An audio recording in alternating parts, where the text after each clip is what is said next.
Alors, il y a toujours ce petit suspense, Il y j'attends a la le feu latence. vert. Ouais. Ouais, il y a toujours un petit décalage de quelques secondes, mais bon, les gens devraient déjà nous entendre, je pense, et nous voir. Donc, je vais déjà lancer un premier bonjour à tous et à toutes. Bienvenue sur cette nouvelle caméra café du recrutement. C'est la dernière de la saison 2024-2025. Bon, on revient évidemment à la rentrée, mais c'est surtout la dernière d'une trilogie un peu improvisée autour du sujet de l'IA. Ouais, j'espère que ça fonctionne. J'attends un petit peu quelques secondes quand même pour être sûre de ne pas être en train de parler dans le vide. Sinon, ça serait dommage. Est-ce qu'on est bon? Est-ce qu'on est live?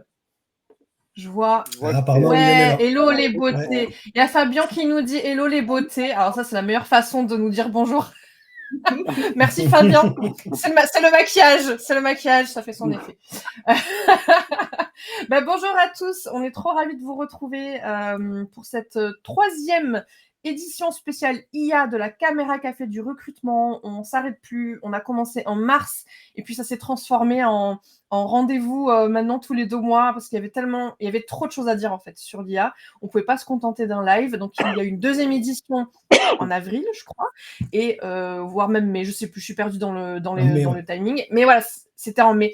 Et donc là, c'est la dernière édition où on va parler. Alors ça va être encore un peu plus technique, mais ça va être surtout très pratico-pratique. Donc, restez bien connectés pour voir les cas d'usage qui seront partagés.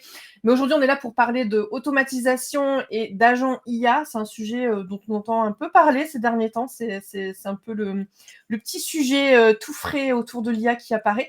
Mais pour débuter ce live, même si je suis sûre que vous les connaissez déjà, je vais quand même demander à chacun, voilà, on va faire un petit tour de table en quelques mots, qui vous êtes, ce que vous faites de beau, pourquoi vous êtes là aujourd'hui. Je commence par Vanessa, puisque je te vois en première, t'es là, t'es à ma droite. Merci, salut à tous. Du coup, moi, je suis Vanessa et je suis recruteuse pour 2 boîtes, une boîte qui s'appelle VeryUp et TeachUp. J'adore les sujets d'IA et j'utilise un petit peu les automatisations et j'ai hâte de vous montrer quelques cas d'usage que j'utilise dans mon quotidien pour me faire gagner du temps. Super. Et merci de répondre fidèlement, c'est la 3e fois. Elle est fidèle au rendez-vous. C'est ça. Olivier, notre autre fidèle au rendez-vous. Ouais, écoute, c'est toujours un plaisir. Donc, moi, je m'appelle Olivier. J'écris du contenu sur LinkedIn et sur une newsletter sur le recrutement et l'IA. J'essaye de partager tout ce que je découvre, en fait. L'idée, c'est j'explore, je découvre et je partage. Et donc, sur LinkedIn et puis la newsletter recrutement et IA. Et merci beaucoup encore une fois pour l'invitation. C'est toujours un plaisir de venir partager et discuter. Eh ben, merci à toi de répondre présent à chaque fois et de jouer le jeu. Et puis on a Virgile qui lui aussi est un peu un fidèle en quelque sorte parce que tu as déjà participé à une caméra café l'année dernière avec Hélène Lee sur l'annonce. C'est ça. Et donc là aujourd'hui Ouais, on tape pour le sujet IA et on est trop content. Alors dis-nous tout Virgile, tu fais quoi de beau? Bah ouais, très cool. Écoute, moi je suis recruteur dans une agence digitale et avant j'ai été Recops et je travaillais aussi en cabinet de recrutement. Et pour ceux qui me suivent, je fais quand même pas mal de posts sur les automatisations, l'IA depuis que ça a émergé en 2022. Donc trop cool de pouvoir faire le live en tout cas avec vous et ouais, de vous montrer deux, trois choses qui se font actuellement dans l'IA en tout cas. Parfait. Eh ben, on est ravis de t'avoir. Et alors, il y a Nicolas qui nous demande est-ce qu'on va mettre la musique de Caméra Café? Eh ben non, voilà, ça c'est dit. On n'a pas prévu ça. Peut-être une prochaine fois. Voilà, ça dépend, hein, ça dépend si le live d'aujourd'hui se passe bien, si vous êtes présent. Voilà, comment je fais du chantage, c'est pas beau à voir. On est là pour 1 heure ensemble, donc comme je le disais en intro, pour parler automatisation et agent IA. Peut-être que finalement, la première étape de ce live, ça va être de clarifier un petit peu, de savoir de quoi on parle concrètement, parce que c'est pas forcément clair pour tout le monde. Ça n'était pas forcément pour moi en préparant ce live. J'ai eu besoin de vos éclairages moi-même, et je pense que parmi l'audience, des personnes auront besoin aussi de ces éclairages. Déjà de comprendre de quoi on parle et quelles sont les différences entre l'automatisation et les agents IA. Alors, qui est-ce qui se lance là pour nous aider à dépatouiller tout ça en intro? Comme je peux me lancer si vous voulez. Allez, vas-y. Du coup, je dirais qu'il y a plusieurs niveaux, on va dire, entre automatisation, assistant, etc. Automatisation, on va dire que c'est des workflows, enfin des scénarios déterministes, c'est-à-dire que tu vas faire un si A alors B. En gros, tu as des règles fixes, mais tu n'as pas d'intelligence artificielle dedans. Donc, tu exécutes en fait de manière stricte, tu vois, selon des règles que tu as fixées. Et du coup, la limite, c'est que si tu sors tu vois, comment dire, des objectifs, des règles que tu as fixées, bah, ça va bugger. Après, derrière, tu peux avoir aussi l'automatisation avec Brick IA. Donc, c'est-à-dire que là, c'est pareil, c'est une automatisation stricte, déterministe, où tu vas pouvoir mettre une couche d'IA, dans le sens, par exemple, de la classification, de la création de contenu au milieu de ton automatisation, un système de scoring. Typiquement, tu fais, par exemple, tu as des leads, tu sources des profils et tu voudrais les mettre en tier 1, tier 2, tier 3 pour savoir qui tu dois contacter en premier en fonction de critères. Bah, tu peux mettre un peu une brique d'IA dans ton automatisation. Tu as cette partie-là.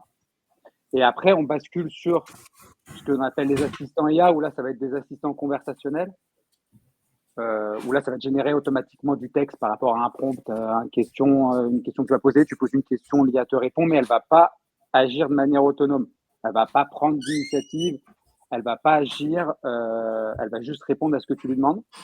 Et après, tu as la dernière couche, on va dire, qui est l'agent IA, où là, ça va être plus être un système autonome qui va combiner du coup un modèle, un LLM, typiquement par exemple Claude, ChatGPT, peu importe. Et il va avoir aussi un contexte, c'est-à-dire qu'il va avoir des données on va lui donner des informations, il va y avoir de la collecte de données, je sais pas, des objectifs, ce genre de choses, des règles définies. Et après, il y a un protocole d'action. C'est-à-dire que tu as une capacité derrière, l'IA a la capacité d'interagir avec des outils, d'exécuter des tâches, de prendre des décisions dans un contexte donné. C'est ça la différence entre un assistant IA qui est conversationnel et l'agent qui, lui, va pouvoir agir dans un contexte, prendre des décisions intermédiaires et va pouvoir s'adapter en temps réel à ton contexte. Je ne sais pas si j'ai bien résumé, Okay. c'est clair, mais ouais, voilà comment je vois le. Dites-nous dans l'audience, hein, vous qui êtes en train de nous écouter, dites-nous si c'est clair pour vous, si vous comprenez bien cette différence. Est-ce que Vanessa, Olivier, vous vouliez compléter peut-être? Non, c'est clair, c'est clair. Après, si on peut donner une image, la différence entre une automatisation, ça serait une macro Excel. Donc, elle fait tout le temps la même chose. Et une IA, ça serait de demander à ChatGPT intégré dans Excel de trouver lui-même la bonne formule et de faire le bon tableau. On voit que le niveau d'abstraction de l'outil n'est pas du tout le même. Il y en a un, il va suivre un chemin, ce qui pose la question de si le chemin n'est pas bon, si je n'ai pas prévu tous les cas, que fait l'automatisation, alors que l'IA, elle va pouvoir inventer des chemins, en fait. Et après, tu as le truc intermédiaire, c'est ce que disait Virgile, c'est quand tu viens mettre un petit peu d'IA dans tes automatisations pour justement aiguiller quand tu as des chemins que tu n'as pas forcément prévus. Oui, parce que l'assistant IA, lui, tu vas lui demander, par exemple, rédige-moi une trame d'entretien. Donc là, c'est conversationnel, tu vas échanger avec lui, il va te rédiger une trame, mais il ne va pas vraiment agir. Derrière, il va juste te rédiger la trame, il va répondre à ce que tu lui demandes. L'agent IA, dans ce cas-là, tu vois, par exemple, un use case que tu peux avoir sur la gestion de mail, c'est-à-dire que tu vas lui donner accès à ton calendrier, à ton mail, je sais pas, à ton Slack, tu vois, des choses comme ça. Et en gros, tu vas lui donner un objectif. Tu vas lui dire, tu vas lui donner des objectifs du style, dans ta gestion de mail, dès que tu as un email de promotion, il te l'archive ou il te le supprime. Quand tu as un email, tu vois, important de quelqu'un des collaborateurs ou quoi que ce soit, il t'envoie un Slack pour te prévenir. Il te draft, tu vois, un message et il te le met en brouillon parce que tu veux superviser, tu veux pas qu'il l'envoie directement. Tu as une newsletter, il va te la résumer, il te l'envoie sur Notion. Et en fait, tout ça, tu fais rien du tout, toi. Toi, tu l'as juste prompté au début pour lui expliquer un peu ce que tu voudrais. Et après, lui, il va comprendre dans ton écosystème, dans ta stack d'outils, que, OK, par rapport au mail que j'ai reçu de Vanessa, qui me demande si on peut se caler un rendez-vous pour parler d'IA, lui, il va regarder il va aller dans mon agenda, il va dire, OK, il est dispo telle date, je vais proposer à Vanessa telle date, elle va me répondre. En fonction de sa réponse, je vais caler l'entretien, tu vois. Mais ça, c'est pas moi qui le fais finalement. C'est l'agent qui va prendre, tu vois, les décisions en fonction du contexte. Ouais, c'est ça. Ok. Très clair. Justement, je fais un pont avec ce que tu as dit, parce que je pense qu'on va pouvoir tout de suite rentrer dans le vif avec des use cases, avec des cas pratiques très concrets. L'idée aujourd'hui, c'était vraiment de pouvoir vous montrer ce qu'on peut faire, ce qu'il est possible de faire à l'échelle RH recruteur, puisque on est comme là aussi pour parler recrutement, c'est la caméra café du recrutement, forcément. Alors, il y a plusieurs cas que vous avez prévu de partager chacun de vous, qui veut se lancer en premier et qui veut bien contextualiser un petit peu, histoire qu'on comprenne dans quoi on se lance, que tout le monde puisse comprendre. Et puis l'idée, après, c'est aussi peut-être de réfléchir à échelle individuelle, pour ceux qui nous écoutent, comment vous pourriez vous réapproprier ça dans vos contextes à vous, en fait. Carrément. Et si vous êtes partant, je peux vous partager un exemple d'automatisation assez simple que je mets en place aujourd'hui dans mon quotidien. Et je vous propose qu'on aille crescendo par rapport justement à la complexité et qu'on aille vers justement ces agents IA. Moi, j'avais envie de vous partager un exemple, mais d'abord de vous dire quelles sont les questions que je me suis posées pour mettre en place les automatisations. Déjà, dans un premier temps, je pense que c'est important de se poser la question de l'objectif. Pourquoi je veux mettre en place de l'automatisation? Alors, moi, le cas que je vais vous partager, je vais vous montrer mon écran dans quelques instants, c'est un zoom d'un processus de pré-onboarding. Alors, le pré-onboarding, c'est donc la phase où, une fois que le candidat a signé, ou en tout cas a accepté la proposition, il y a toujours un petit délai avant qu'il arrive, le premier jour, et du coup, le démarrage du parcours d'intégration, qu'on appelle aussi parcours d'onboarding. Et donc, cette phase-là, je l'ai découpée, je l'ai automatisée, et notamment toute la partie logistique avant le premier jour. Et donc, l'objectif pour moi, c'était à la fois de gagner du temps, de la fiabilité, d'être réactive et aussi de mettre de côté une certaine charge mentale. Parce que le pain point auquel je veux répondre, c'est vraiment d'éviter un loupé. Donc, mon objectif, c'était de pouvoir mettre en place une automatisation pour justement éviter ça. Et en termes il y a une deuxième question qui est importante aussi de se poser. On met en place de l'automatisation, c'est la fréquence. Quelle est la fréquence de ma tâche?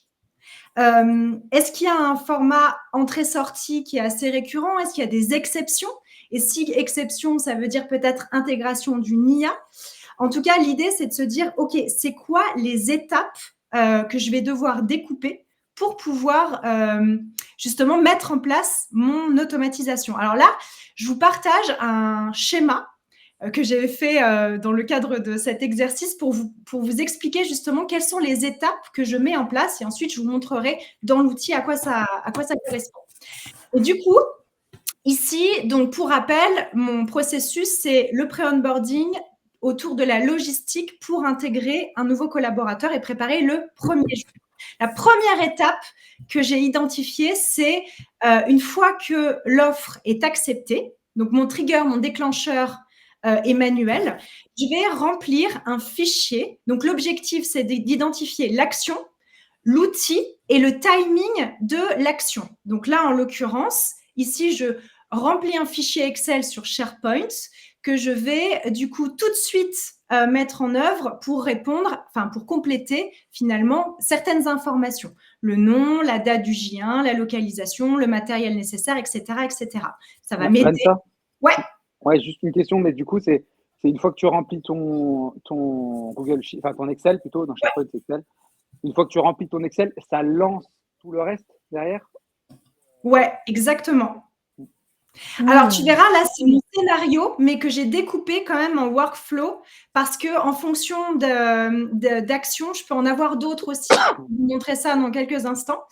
Mais du coup, l'étape 2, par exemple, c'est que tout de suite après, dans mon Outlook, j'ai un rappel que j'appelle appel de célébration. C'est juste, j'appelle le candidat pour lui dire merci, c'est trop cool d'avoir accepté la candidature, et je commence à récolter des informations. Et ensuite, je vais automatiser l'envoi d'un email à des collègues pour organiser certaines choses. Ensuite, l'étape 3, ça va être aussi de réserver le resto. Donc, dans mon Outlook, à J-15, je vais avoir un rappel de pense à réserver le restaurant. Donc là, on est sur une automatisation assez simplifiée et l'objectif, c'est vraiment des rappels. Je ne vais pas trop loin. Là, on n'est pas sur un agent IA qui va faire pour moi. Là, l'idée, c'est qu'il m'aide à bien m'organiser.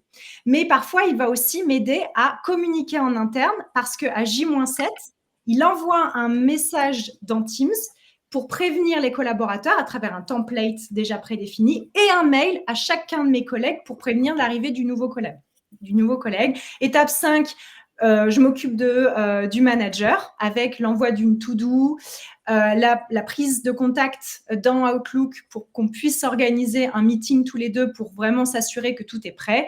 On vérifie que le contrat est signé. S'il n'est pas signé, ça me met un petit rappel pour que je pense à imprimer le contrat avant le jour J. Et après, je me mets aussi un rappel sur la préparation du premier jour avec chercher les croissants, mettre à jour le support, etc., etc. Donc ça, c'est mon scénario. C'est mes étapes que j'ai découpées. Et c'est intéressant parce que je me suis posé la question de quel est le niveau d'intelligence nécessaire aussi dans le cadre de mon automatisation. Là, on est sur des règles simples. Si A, alors B, etc., etc. Mais effectivement, si on arrive sur un niveau de complexité, s'il y a un niveau de langage, par exemple, pour répondre à des messages un peu flous ou est-ce qu'il y a des exceptions, dans ces cas-là, c'est pertinent de mettre en place une automatisation avec IA ou alors un agent IA si vraiment on a les outils nécessaires en interne. Donc là, on aura besoin d'un LLM notamment. Et puis, il faut se poser la question des outils.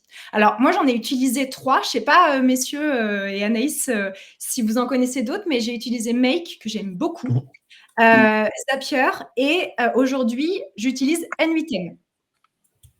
Est-ce que vous en connaissez c'est d'autres? C'est les trois principaux sur la partie automatisation, en tout cas. C'est les 3 que tu retrouves. Après, à plus ou moins degré de difficulté dans l'apprentissage, on va dire, de l'outil, ou dans la prise en main. Mais avec l'IA, de toute façon, tu peux vite faire des choses, et trader en backup. Mais ouais, c'est à peu près les 3, généralement. Et du coup, pourquoi tu utilises N8N plutôt que le Zapier ou Make? Alors, moi, je suis une grande fan de Make et en fait, ma boîte a souhaité mettre en place N8N. Donc, on l'a utilisé sous version cloud et là, en ce moment, on est en train de faire la migration sur du local. Donc, du coup, je me suis adaptée aux outils internes.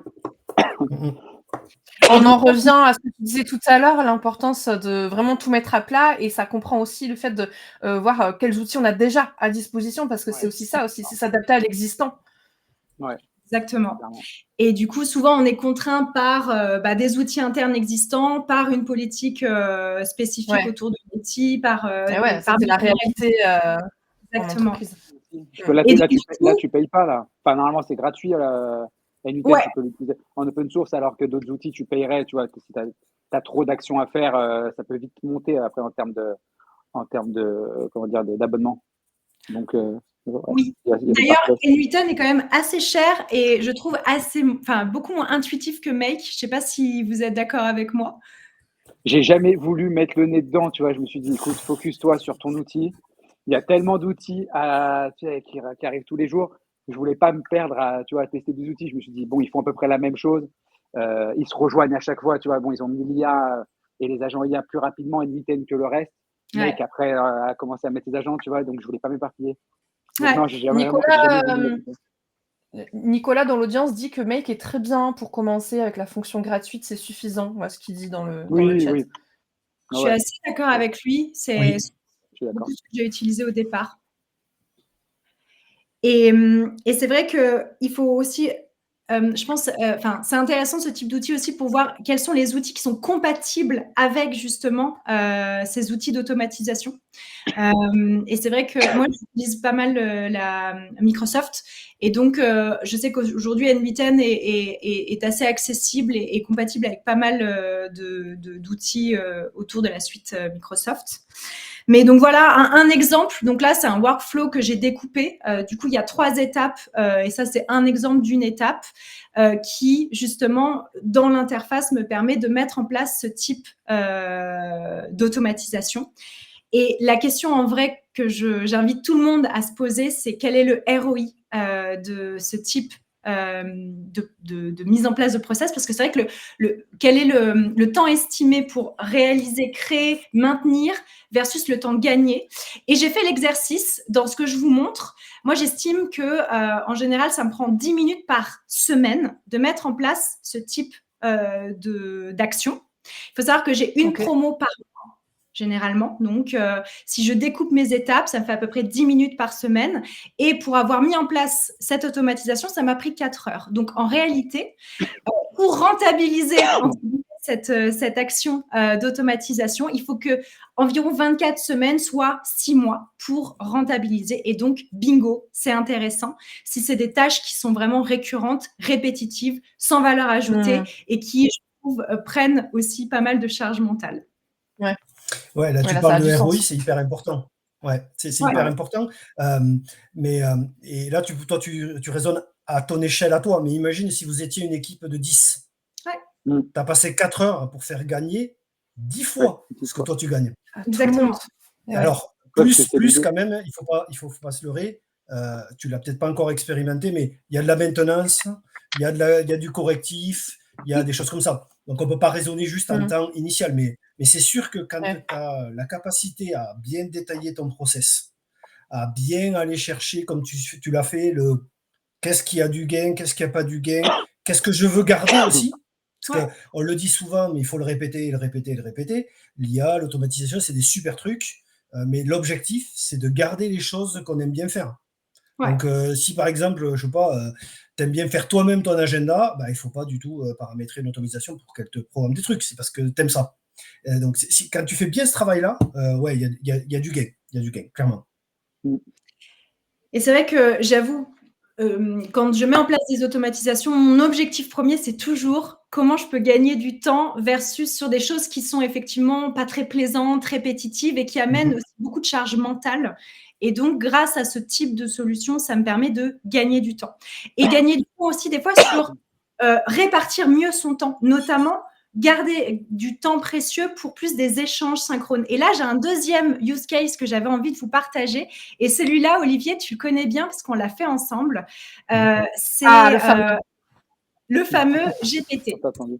En gros, je vais vous montrer. L'idée, c'était de se dire comment je gagne du temps dans la préparation du brief avec le manager au moment du lancement d'un recrutement. Puisque habituellement, j'avais un premier échange avec lui pour prendre le besoin, puis un deuxième échange pour qu'on fasse un atelier pour co-construire la scorecard, le processus de recrutement, et ensuite pas mal d'éléments de mon côté pour pouvoir préparer au mieux le processus de recrutement. Là, l'idée, c'était de se dire comment je gagne du temps, moi, et comment je prends plus de temps pour vivre ce moment synchrone avec mon manager. Et donc, grâce à Olivier, on a mis en place un GPT. Alors, je vais vous partager. Il y a deux GPT. Un premier qui est le Brief Manager. Donc, je vais vous montrer Vous l'avez mis public ou vous l'avez mis public, tout le monde peut y avoir accès, ou c'est juste un test que vous avez fait ensemble quiconque peut l'utiliser avec le lien. Ok. C'est pas mal ça. Ouais. Et donc, ce Brief Manager, il va être envoyé au manager et le manager va pouvoir le réaliser de son côté. Alors, soit avec la fonction audio, soit à l'écrit. Et les instructions, d'ailleurs, ont été créées grâce à ChatGPT notamment pour m'aider à prompter vraiment l'objectif de ce GPT qui est de récupérer un max d'informations pour m'aider à bien préparer le temps synchrone, donc le moment, l'échange avec le manager. Et donc, il va poser beaucoup de questions autour du contexte du besoin, le positionnement dans l'organisation du poste, la finalité du poste, les missions, les objectifs, le profil. Donc, avec un certain nombre de consignes proposées, une checklist avec vraiment des questions phares. Et je vais vous partager un exemple concret qui a été rempli par un manager. Donc là, c'était un manager qui a un nouveau poste à pourvoir qui était Key Account Manager. Et donc, vous voyez qu'ici, il a interagi. Et il m'a envoyé du coup ce lien, enfin, la conversation chat qu'il a complété. L'idée, c'était de ne pas lui demander trop de temps, donc ça prend entre 5 et 10 minutes maximum pour pouvoir compléter, répondre aux différentes questions. Et une fois que j'ai récupéré ça, ensuite, il y a un deuxième GPT qu'on a mis en place avec Olivier. Olivier, n'hésite pas à m'interrompre si tu as besoin de compléter. Non, c'est très clair. C'est de pouvoir du coup injecter ces données dans mon GPT à moi, donc le GPT recruteur. Et là, pareil, je vais vous montrer les entrailles, où l'objectif, c'est d'analyser l'échange avec le hiring manager et de structurer pour compléter un brief d'un premier de poste et une première trame détaillée qui va être la base pour notre échange oral, et ça nous permet d'aller un cran plus loin. Et je lui ai demandé aussi d'ajouter différents éléments complémentaires comme des premières compétences identifiées nécessaires pour le poste, des éléments qui vont m'aider aussi au terme de sourcing, des éléments autour du titre, les sociétés cibles, des mots-clés, une stratégie aussi autour de mes actions de sourcing. Bref, ça va m'amener beaucoup plus d'informations pour m'aider à arriver le jour J en étant un peu plus armée. Top. Mais du coup, c'est assez impressionnant quand même, hein, je voulais juste souligner. Je me dis, c'est du recrutement 3.0 et je repense à mes années de recruteuse. Je me dis, mais ça donne presque envie de refaire du recrutement tellement ça a l'air plus facile aujourd'hui quand même. Mais juste une question sur par exemple, quand tu donnes le lien au hiring, il fait son truc sur le GPT. Ouais. Et la donnée parce que c'est plein de questions. En gros, il va avoir une vingtaine, trentaine, des fois, en fait, un brief manager complet. Là, tu peux aller jusqu'à poser vraiment un brief manager complet avec plein de questions. Toutes les réponses, vous les stockez où? C'est une très bonne question parce qu'en fait, là, j'utilise ChatGPT en version payante. Mais effectivement, l'objectif n'est de surtout pas donner d'informations confidentielles dans le cadre de ce brief. Donc, les premières informations que je demande, c'est des informations qui sont quand même assez simplistes que tu peux facilement retrouver, tu vois, sur Internet. Ou la seule chose que je vais demander, c'est le prénom du manager. Mais bon, c'est… Non, mais tu les stockes où? Tu vois, les données, quand il va répondre, tu reprends en fait la discussion pour la mettre dans l'autre. Ah, il m'envoie le lien. Où ça va dans un Google Sheet, tu vois, ou ça va dans un Excel particulier avec les réponses. Il m'envoie le lien ChatGPT et moi je l'intègre dans mon Et ensuite, il va me présenter un format Canva que je copie-colle et que je stocke ensuite, que j'archive sur mon SharePoint. Sachant que ça, c'est la première étape qu'on a fait. On peut très bien imaginer, tu sais, plutôt que de créer un GPT, d'aller créer un agent dans ChatGPT, donc dans le playground. Et là, du coup, tu peux l'interfacer avec, on en parlera, avec du MCP ou d'autres protocoles, et tu dois pouvoir le récupérer en auto pour le mettre directement dans ton ATS et tout ça. Là, ce qu'on voulait, c'était réfléchir à comment on peut intégrer ça sans dénaturer le travail, en faisant gagner du temps à tout le monde. Parce que, alors peut-être peu de gens le savent, mais moi, je crée du contenu, mais à côté, je suis manager. Donc, je suis assez souvent de l'autre côté dans le recrutement. Et c'est vrai que quand on a échangé avec Vanessa, on s'est rendu compte, finalement, on a essayé de faire un outil qui va bien aux deux parties. Ça permet aux recruteurs, permet aux recruteurs d'avoir toutes les infos, de gagner du temps, et ça permet aussi aux managers d'y passer le moins de temps possible. Et de se concentrer à l'interaction, vraiment. Juste la question que je me pose, Olivier et Vanessa, c'est que là, dans votre cas, bon, ben toi, Vanessa, tu connais les outils, toi aussi, Olivier, mais ça sous-entend, j'imagine, dans vos cas respectifs, que les autres parties prenantes aussi doivent être formées à l'utilisation de ces outils. Alors, c'est vrai qu'au début, quand j'ai testé les GPT, je l'ai utilisé auprès de managers qui étaient assez ouverts sur l'utilisation d'IA dans leur quotidien. Et j'ai évidemment amélioré cette version pour répondre déjà aux premiers feedbacks qui m'ont été partagés. Et ensuite, effectivement, j'ai petit à petit proposé cette version à d'autres managers qui étaient peut-être moins user-friendly de l'IA, moins digital, on va dire. Et effectivement, l'objectif a été de prendre 5-10 minutes avec eux pour leur montrer comment l'utiliser.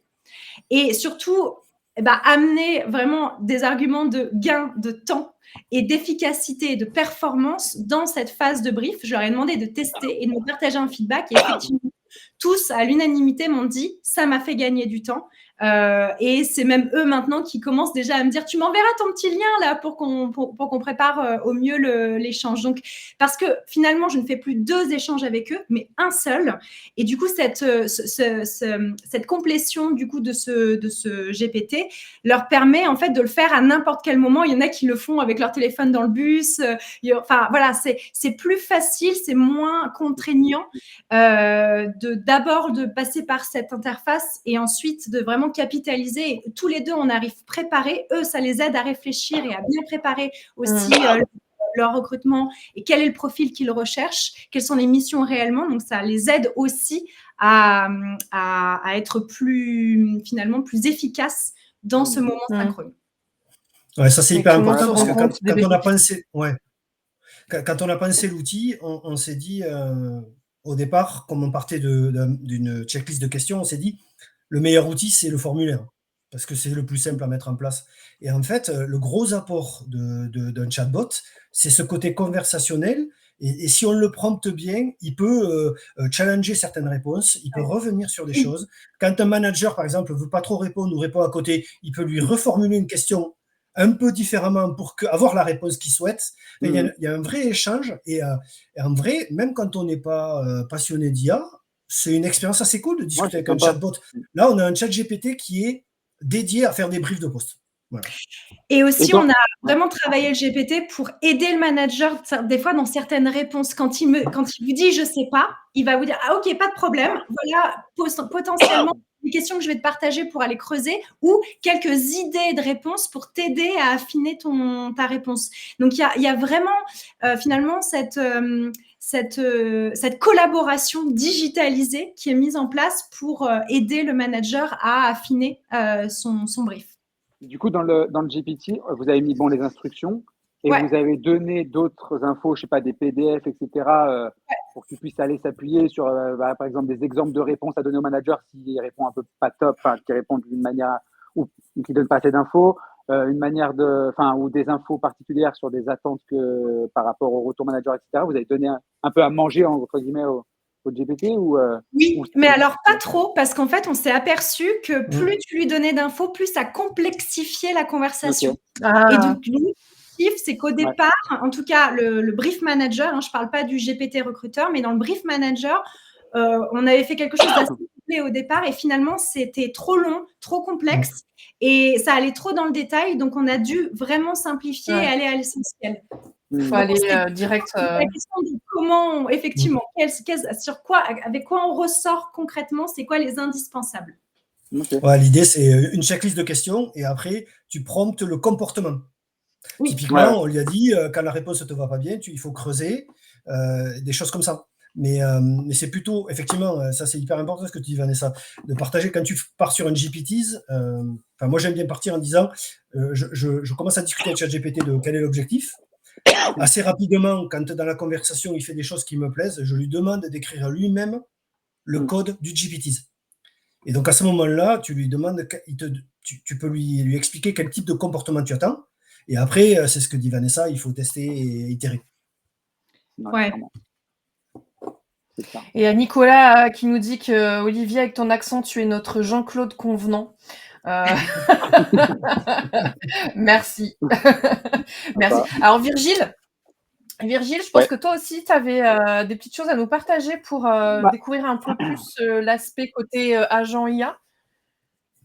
Ouais, du coup, moi, c'était plus sur la partie, sur la partie plutôt logique de comment fonctionne un agent IA, notamment avec ce qu'on appelle les MCP. Donc, en fait, c'est ce qui va vous permettre, en gros, de connecter votre modèle. Là, par exemple, on va faire ça sur Claude, mais bientôt, ça va arriver sur ChatGPT. C'est la manière, c'est ce qui va permettre de connecter un modèle à des outils externes. Et c'est pour ça que, du coup, il va faire appel à vos outils Et typiquement, les outils externes, c'est-à-dire que votre stack d'outils, je sais pas, ça peut être Notion, Slack, Outlook, SharePoint, et l'agent IA va pouvoir aller interagir avec les outils et répondre à vos objectifs. Donc, et en gros, le MCP, c'est le modèle contexte protocole. Donc, en gros, c'est pas un outil, c'est pas un produit, c'est vraiment un langage commun qui va en fait standardiser la façon dont l'IA communique, enfin dialogue avec l'outil, les outils en l'occurrence. Donc, c'est une interface, un modèle d'IA, une interface et qui peut après agir sur une multitude d'outils. Donc, c'est ça que je voulais vous montrer, de ce que j'avais préparé moi de mon côté. Vous voulez que je partage un peu le. Ah oui, je sais oui, pas on si c'était veut. clair d'ailleurs sur le MCP là, mais.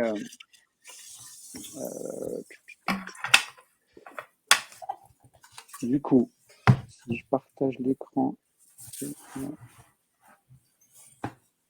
Le temps que tu partages, on peut dire que ce qu'on a montré là avec les GPTs, c'est un premier niveau de ce qu'on peut faire au-delà du simple chatbot. Là, ce dont on parle là, c'est vraiment une IA qui va discuter avec tous les outils qui sont soit en local et demain même en distanciel. Donc, c'est un peu un hybride entre ce qu'a montré Vanessa d'une automatisation et puis ce que peut faire une IA toute seule dans son coin. C'est vraiment connecter l'IA à n'importe quel outil. Là, ce qu'on parle d'agent autonome, parce qu'en fait, il va faire à votre place, en gros. Là, on a l'interface où on va parler en langage naturel et lui va faire les connexions, va comprendre dans quel outil il faut aller pour répondre à ce que je vais donner. Et je vais pas vous le faire j'en ai préparé, je vais pas vous faire en live parce que ça va mettre du temps, la latence et tout ça. Je me suis dit avec la visio, ça va tout nous faire bugger, etc. Mais c'est pour vous montrer un petit peu. En gros, là, je suis sur l'interface. Alors, je sais pas si le partage est optimal. Ah, vous voyez pas? Parce qu'on voit tout en fait. On voit tout on voit, mais on voit tout ton écran. On voit tout. Attends. Tout mon écran, dans quel sens, tu veux dire? On voit tout ton partage d'écran, tout ton double écran, je pense. Peut-être que tu peux partager que la fenêtre concernée? Non, je peux pas. Ah, bon, bah écoute, laisse comme ça alors. Vas-y, refais. Ouais, vous voyez quoi? Mes onglets, ceux-là? On voit toutes tes fenêtres, en fait. Genre là. Là, c'est mieux, là, déjà, si tu arrives à Ça, c'est les fenêtres comme ça, vous voyez? Ouais, là, ouais. Ouais. Et là, vous voyez quoi? Là, ouais, ton Google Sheet, ouais. Donc là, vous voyez Claude ou pas? La fenêtre de Claude? Oui. Ok. Ouais. Donc, du coup, ici, en gros, là, vous pouvez parler en langage naturel et je lui ai juste dit que tu peux checker les derniers mails et y répondre. Et en fait, Claude, là, je lui ai donné accès. Là, il a des outils que je lui ai donnés. Je lui ai donné accès, par exemple, à Google Sheet, à mon Google Calendar et à Gmail. Là. Et je pourrais lui donner accès à plus d'outils en soi. Il y a les MCP, il y en a plus d'une centaine. On pourrait lui donner accès à HubSpot en tant que CRM, à Figma pour faire des designs, etc. Là, j'ai pas mis ces accès-là, mais en gros, vous pouvez donner accès à une multitude d'outils. Là, pour le coup, par exemple, je vais donner accès à mes mails et mon calendrier. Et je lui ai demandé de vérifier mes mails. Et en gros, ce qu'il fait, c'est que lui, il va aller checker les derniers mails que j'ai reçus. Et ce qui est intéressant sur la sécurisation, c'est qu'on a une granularité dans les permissions qu'on va donner à l'outil, à Claude. C'est-à-dire que Claude, on va lui donner des accès et on n'est pas obligé de lui donner tous les accès d'ailleurs. C'est-à-dire que quand je lui donnais accès à mon Gmail, je lui ai juste donné accès à la lecture de mes mails, mais je ne lui ai pas donné accès au fait de créer un message, de mettre dans le brouillon, d'updater des choses, etc. Il n'a pas accès, donc il ne peut rien faire là-dessus. C'est pour ça que là, il va me dire, je n'ai pas les permissions suffisantes pour envoyer un mail. Par contre, je peux rédiger le mail là et tu peux le récupérer et le copier-coller, par exemple. Si je lui avais donné les accès, c'est ça, c'est une couche quand même où il y a quand même une partie sécurisation sur ce qu'on fait. Notamment là, tu vois, sur les permissions. Si je lui avais donné toutes les permissions qu'on a dans Gmail, c'est-à-dire faire des mails, pouvoir interagir, etc., avec mon Gmail, avec toutes les permissions, il aurait envoyé le message ou il m'aurait drafté le message et je l'aurais récupéré dans ma boîte mail. Mais typiquement, il a compris le contexte. Ce que je vais expliquer, c'est ça. C'est qu'il a vu, là, je lui ai demandé, va récupérer mon dernier mail. Là, je m'étais fait un test où j'avais envoyé un mail juste avant, il l'a trouvé et il me fait une réponse appropriée par rapport au contexte du mail que j'avais envoyé. C'est clair ce que je vous raconte. Donc tu gardes le contrôle sur la validation finale. Je garde le contrôle déjà sur ce que je lui donne en tant qu'autorisation, moi, sur l'outil qu'il va utiliser. Oui. Et je garde le contrôle là aujourd'hui, je garde le contrôle sur le fait que quand il va rédiger un mail ou une réponse, moi je le veux en draft, en brouillon. Je pourrais très bien lui dire de répondre, mais je préfère, tu vois, avoir ce qu'on appelle un human in the loop, c'est-à-dire une petite vérif quand même avant d'envoyer.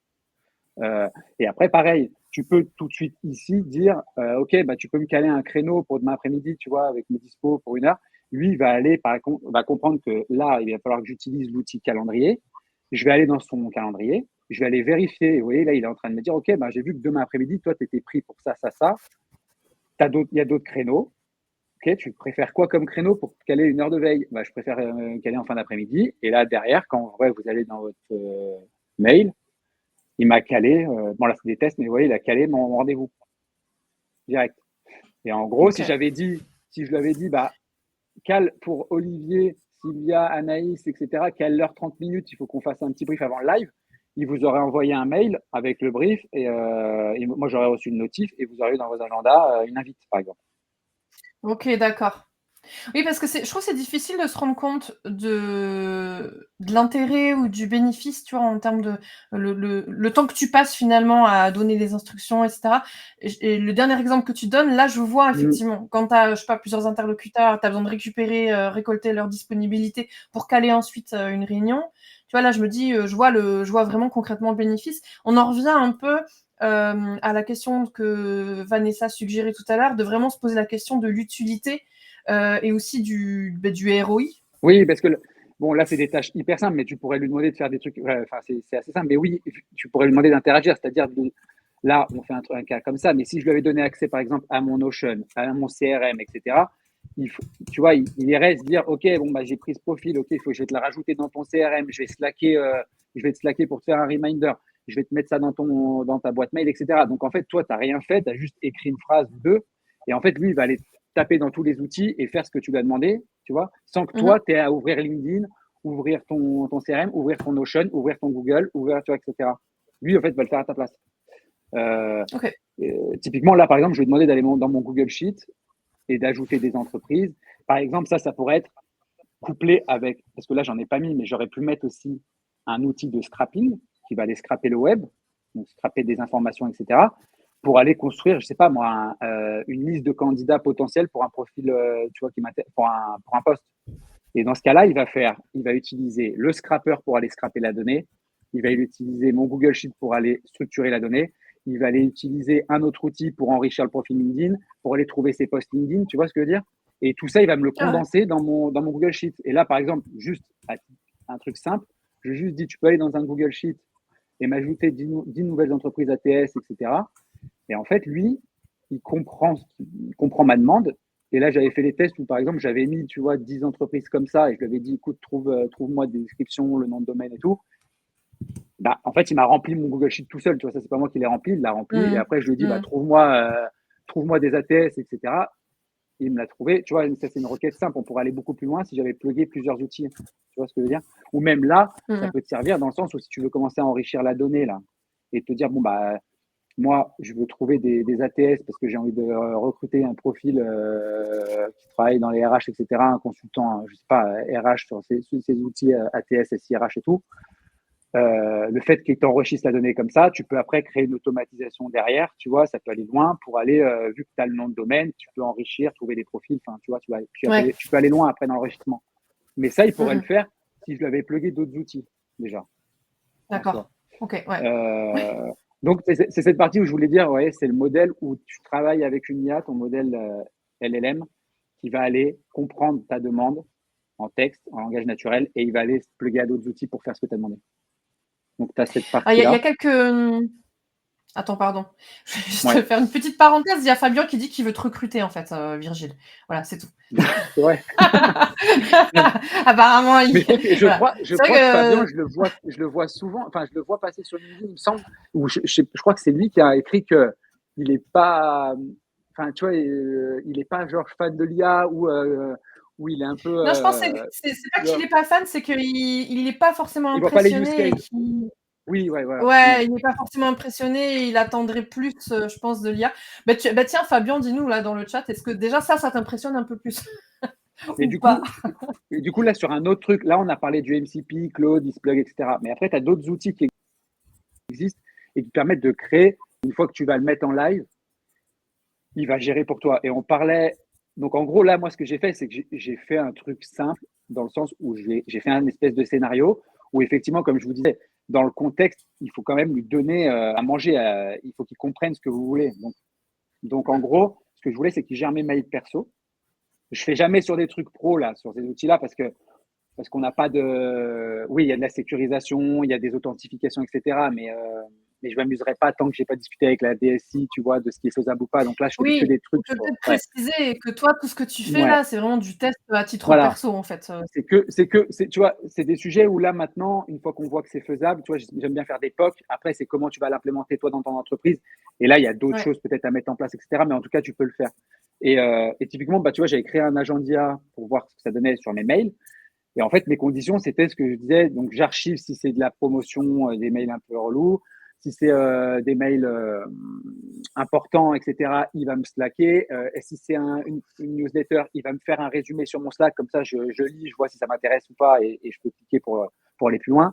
Et je lui donne une base de connaissances pour lui dire, bah voilà un peu comment je veux que tu répondes, la manière dont, comme disait Olivier, tu vois, c'est plus sur le comportement que je veux que tu aies vis-à-vis des gens qui vont nous communiquer avec nous. Et en gros, il gérait ma boîte mail. Et typiquement, ça donne je reçois un mail. Bah là, typiquement, j'ai reçu une newsletter. C'est une newsletter, ça. Et en fait, lui, il comprend. Il dit, OK, bah, je vois que c'est une newsletter. Donc, ça match la condition où tu voulais que je te fasse un Slack. OK, bon, bah, je vais te faire ton Slack. Et du coup, bah, là, je m'étais créé un Slack perso. Mais ça pourrait très bien être un Slack d'entreprise. Et en gros, il me fait mon mini résumé de newsletter. Pour me dire, bah voilà, tu as la dernière newsletter. Et en fait, à chaque fois, si je le laisse en open, je vais recevoir, tu vois, à peu près, bah, à chaque fois qu'il y a une newsletter qui arrive, mon résumé de newsletter, etc., qui arrivera directement dans mon Slack.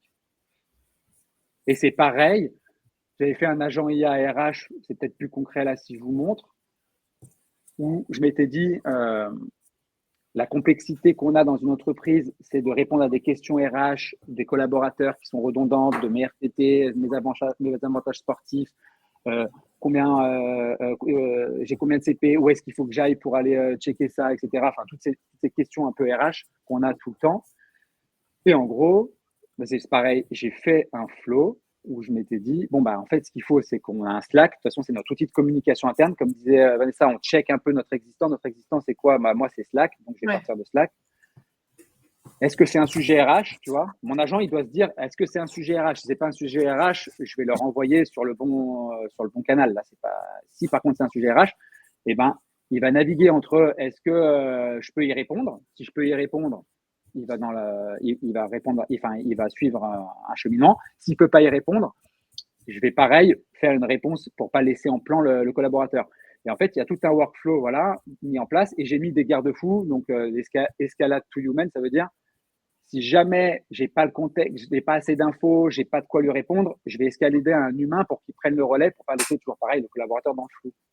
Et en gros, ça donnait un truc du style, je sais pas, je reçois un message Slack, par exemple. Voilà, là, imaginons que c'est toi, Anaïs, qui me dit ouais, est-ce qu'on a des avantages sportifs? Je sais pas où trouver des infos et tout. Tu as juste mis des avantages sportifs. Moi, mon agent IA, il va se référer à notre base de données où il y a toutes les infos RH que les collaborateurs peuvent se poser. Et après, derrière, il va répondre. Il va répondre un truc par rapport à nous. C'est-à-dire que là, j'ai inventé, hein, évidemment, mais tu vois, ça peut être assez poussé dans le sens où on est sur une abo Gymlib. Voilà, tu peux t'inscrire par là. Sinon, on a une salle de sport perso, tu peux aller là. Si tu veux aller, bah, contacte CSE blabla si tu veux un truc, etc. Et en fait, bah, ça répond, évite tu vois, à 80%. RH de répéter tout le temps les mêmes choses face aux questions récurrentes. Et si jamais il ne sait pas répondre, tu vois, par exemple, il t'a collé, enfin, le collaborateur, il t'a posé une colle, on ne l'avait pas prévu dans le truc. Lui, il va aller escalader un humain et après, il va aller l'updater dans ma base de données pour que la prochaine fois qu'il y a quelqu'un qui pose une question, bah, lui, l'agent IA va savoir y répondre. Tu vois Très clair. Très, très clair. Donc, tu as un peu voilà, des trucs un peu différents. Ça, c'est un agent IA où tu vas pas converser avec, donc il faut un peu mettre un cheminement, tu vois, une automatisation entre guillemets avec, etc. Et pousser un peu plus les prompts pour lui expliquer ce que tu attends. Versus là, où là, tu es plus dans le langage naturel et il va se gâter tes outils, etc. Mais c'est le même principe. Il y a toujours ce principe un peu. Très clair. Alors, Fabien te répond, hein, il dit que lui, il sait pas faire, mais que si l'IA peut faire son repassage, son ménage, là, c'est OK. Et sinon, ouais, super cas d'usage. Merci pour les partages. C'est très technique, mais c'est intéressant de voir concrètement à quoi ça ressemble. Et justement, pour faire du lien avec la dernière partie de ce live, il y a Boussad qui dit la prochaine étape, c'est l'automatisation du process complet où ces GPT seront effectivement des agents IA.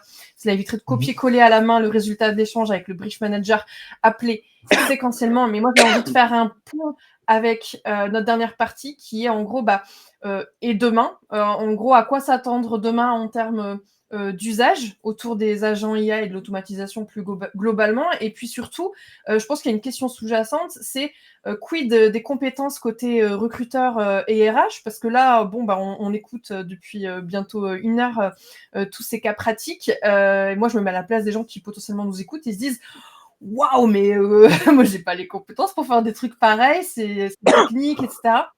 Ouais, t'as pas besoin. C'est quoi un peu vos retours par rapport à ça? Ouais. C'est quoi les compétences finalement qu'on doit tout de même faire évoluer côté recruteur, justement?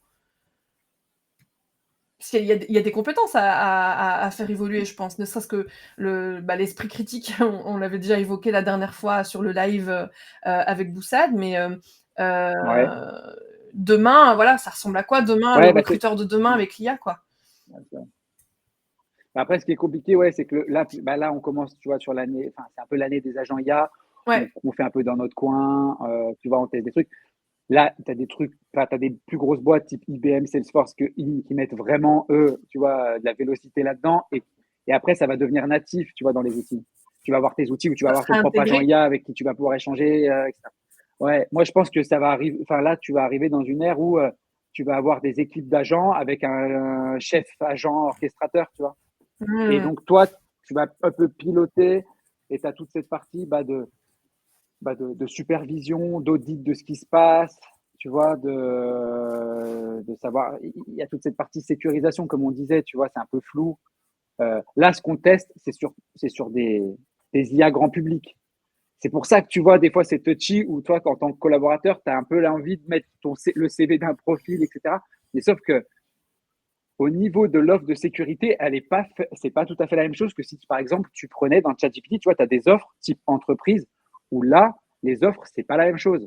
Tu as des contrats, ce qu'on appelle un peu DPA, tu vois, Data Processing Agreement, des trucs comme ça que tu as déjà aussi avec des ATS et tout, qui vont te permettre tu vois, des chiffrements de données, le consentement, etc., que tu n'as pas forcément sur la partie publique. Donc, je pense qu'il y a tout aussi, tu vois, des compétences à avoir sur ce qu'on fait, plus en termes RGPD friendly, sécurisation, qu'est-ce que fait ta donnée, où elle va, pourquoi tu fais ça, tu vois, quelles autorisations tu vas mettre, pour qui et tout.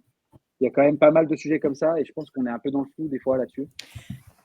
Ouais, et pour moi, il reste une compétence quand même qui est centrale, c'est la capacité du prompting, savoir prompter, savoir ce qu'on veut, savoir donner une consigne. Et selon moi, ces outils sont à notre disposition pour nous aider, mais qui décide, c'est le recruteur. Et à mon avis, ça restera central demain, cette compétence de prompting. Et alors, on a droit à la fameuse question. Je vais laisser Olivier y répondre. Tiens. Est-ce que le métier de recruteur, il est en train d'être remplacé en partie par des profils qui maîtrisent l'IA sans pour autant avoir votre expérience du terrain? En fait, moi, ce que j'aimerais partager, c'est ce qui se passe chez les développeurs en ce moment, parce que je pense que c'est eux qui sont le plus avancés. Aujourd'hui, une IA, elle écrit le code beaucoup plus rapidement qu'un développeur. Est-ce que ça veut dire qu'on n'aura plus besoin de développeurs? Non. Parce que dans un métier de développeur, il y a plusieurs choses. Il pense l'architecture et l'organisation de son logiciel, et après, il le code, et après, il le teste, après, il le déploie, et après, il entend et il comprend les enjeux des utilisateurs. L'IA, aujourd'hui, elle n'est pas capable de faire tout ça. Elle est capable d'écrire du code. Donc, de plus en plus, les développeurs se consacrent aux autres tâches en déléguant à l'IA. Et ce qui va arriver dans le recrutement, c'est ce que disait Virgile tout à l'heure, c'est on va avoir des outils où la technologie sera intégrée. Donc, est-ce qu'il faut apprendre absolument à savoir faire un GPTs comme on l'a fait avec Vanessa? Oui, si ça vous passionne. Oui, si vous voulez le faire dès maintenant. Non, si c'est un peu compliqué et que c'est pas un must-have absolu du recruteur de savoir faire des GPTs ou de savoir utiliser Make ou de savoir utiliser un agent, parce que ça va être intégré dans les outils. Donc, quand, je sais pas, fin d'année, c'est l'année prochaine, rassurant. dans 2 ans, Ouais, je sais pas. C'est plutôt rassurant, parce qu'on nous dit quand même beaucoup à tout va, faut s'y mettre et tout. Il y a un peu de pression qui techniquement, est sur les épaules oui, mais des recruteurs. ouais, mais il y a quand même 2-3 trucs qu'il faut, et tu l'as dit très bien dit, Vanessa. Le prompting, ça restera commun à tout. Parler à une IA, c'est un peu comme en entreprise, une des compétences qu'il faut développer, c'est toutes les compétences interpersonnelles, savoir discuter avec son environnement et comprendre les enjeux de l'autre. Ben là, c'est pareil, il va falloir apprendre à prompter, à comprendre la façon dont on l'explique bien ou pas bien. Et puis, tous les garde-fous, on l'a dit, les histoires de données, les histoires de confidentialité, tout ça, ça s'apprend. Et ça, par contre, les recruteurs, comme tout le monde, on n'aura pas le choix, il faut l'apprendre. Après, est-ce que ça va les remplacer? Pour moi, aujourd'hui, je vois un recruteur comme une espèce de Shiva à 6 bras qui fait plein de choses tout le temps, en même temps, souvent au péril de sa charge mentale et de sa santé. Mon espoir, c'est que ça va permettre d'éviter tous les trucs qui ne sont pas forcément à très grosse valeur ajoutée, mais qu'il faut faire. C'est ce que tu as fait, Vanessa, avec ton automatisation. Et pourquoi je l'ai fait? Pour gagner du temps dans ce que j'aime faire, c'est-à-dire des entretiens. C'est-à-dire passer du temps avec des gens, échanger. Je suis pas tech, je suis pas geek. Par contre, tous ces outils m'aident à passer du temps, à créer de la relation avec mes candidats, à chouchouter la relation. Et pour moi, c'est ça l'une des compétences aussi qui va être importante dans le recruteur de demain. C'est pas, je sais pas si vous avez testé un entretien avec une IA. Alors, ça va évidemment évoluer, mais aujourd'hui, ça n'a aucune valeur par rapport à un échange avec une vraie personne, un recruteur qui va accompagner tout le long dans le processus, qui va accélérer, qui va être une hotline de qualité. Et je pense que merci Olivier de le dire, parce que je pense que c'est ça aussi, c'est automatiser, c'est chouette, utiliser de l'IA, c'est chouette, les agents IA, c'est chouette, ça va nous faire gagner du temps pour nous permettre de pouvoir capitaliser sur notre vraie force qui est la création de liens avec les candidats. Et moi, j'ai coutume de dire... pardon, vas-y. Non, vas-y, dis-nous, qu'est-ce que tu as coutume de dire? J'ai coutume de dire, il faut le comparer à l'arrivée des boîtes vocales. Vous savez, quand les boîtes vocales, taper 1 pour avoir machin, taper 2, taper 3, moi, ma mère, quand les boîtes vocales sont arrivées, elle raccrochait. Elle ne supportait pas de parler et d'être obligée de taper sur les touches pour savoir. Et maintenant, tout le monde s'y habitue. Donc, l'IA, notamment les IA de précal, moi, j'ai fait des tests. Bon, c'est améliorable, mais c'est déjà pas mal. Après, il faut se rappeler qu'il n'y a pas un recrutement, il y a des recrutements. Oui. McDo, ils ont gagné je ne sais pas combien de milliards l'année dernière, rien que l'année dernière, sur leur process, en mettant de l'IA dans leur process de recrutement. Ça dépend aussi des typologies. Et pourquoi? Parce que McDo, honnêtement, pas besoin de faire 4 entretiens avec tout le monde pour être recruté au McDo. Le besoin du candidat et le besoin de la boîte, c'est juste de s'échanger une information. Est-ce que tu es disponible et que tu es étudiant? Grosso modo, c'est ça. Pareil pour l'intérim. Exactement. Ça dépend des contextes. Il y a plein de jobs. Voilà, exactement. Quand on voudra aller chercher un collaborateur et chercher une personne, là, on n'est pas prêt à ce que l'IA fasse le job. Maintenant, quand on veut avoir une compétence très facile à trouver et juste organiser la rencontre, ça, l'IA, elle pourrait le faire tout seul. De toute façon, McDo le fait tout seul. On ne sait pas avant si les managers ils lisaient les CV, mais maintenant, c'est sûr, ils ne les lisent plus. Alors, juste, Virgile, justement, j'ai besoin de toi.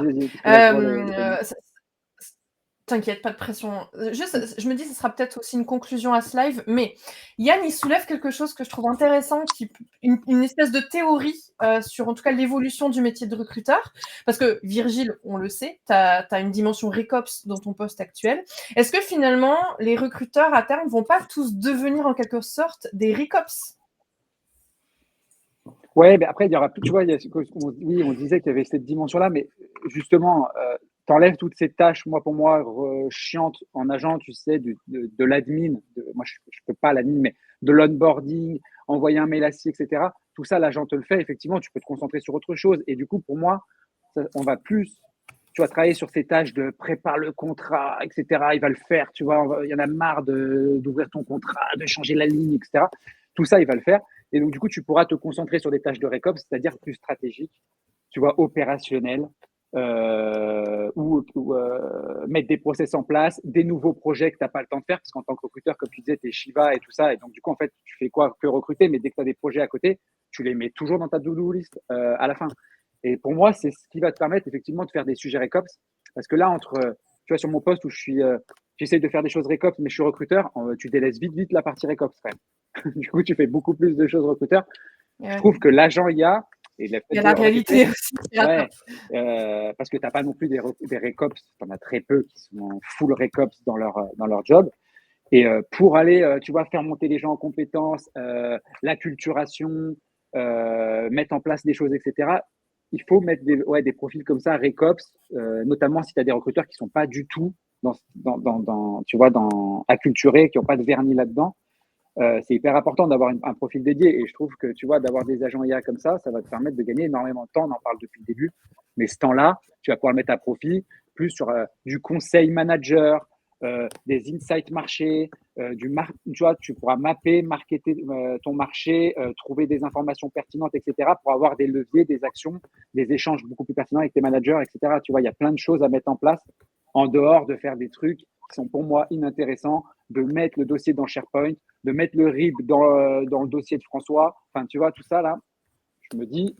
Tu te délestes de ce qu'il y a. Et ça, oui, ça va arriver nativement, tu vois, dans les outils. Ils vont te permettre de le faire après. Et pour moi, c'est une super nouvelle, pour le coup.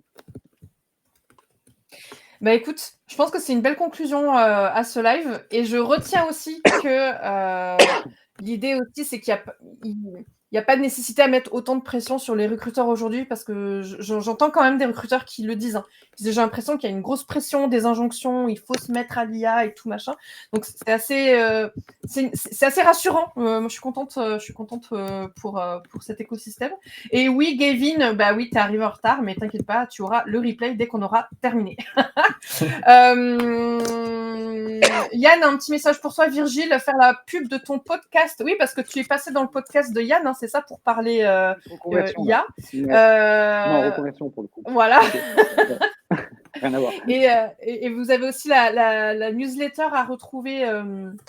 D'Olivier aussi, il nous partagera le lien, ça sera chouette. Mais le podcast, je l'ai écouté, ceci dit, Virgile, et j'ai trouvé ça très intéressant. J'ai découvert plein de choses j'ai découvère plein de choses intéressantes sur ton parcours. C'était très chouette. Écoutez, on arrive au bout de ce live.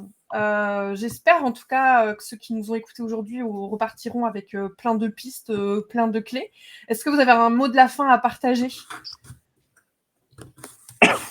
Apprenez à prompter. T'as dit quoi, Olivier ? Apprenez à prompter. Apprenez à prompter. Vanessa ? L'IA prépare et le recruteur décide. J'ai rien préparé. On peut finir là-dessus, je pense que c'est pas mal.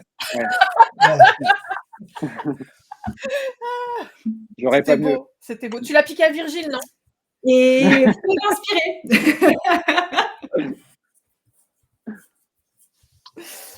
Super. Bon, écoutez, merci une fois de plus. On vous retrouve à la rentrée avec Thalys pour un prochain live. On changera complètement de sujet, mais je ne vais pas vous spoiler, vous verrez. Ce sera la surprise à la rentrée. Et puis, évidemment, vous retrouvez toujours les contenus RH et recrutement sur le blog de Thalys.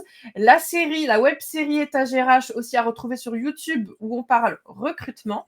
Et puis, très bientôt. Encore merci à tous. Bonne journée. Merci. Merci. Au revoir tout le monde. Merci à tous.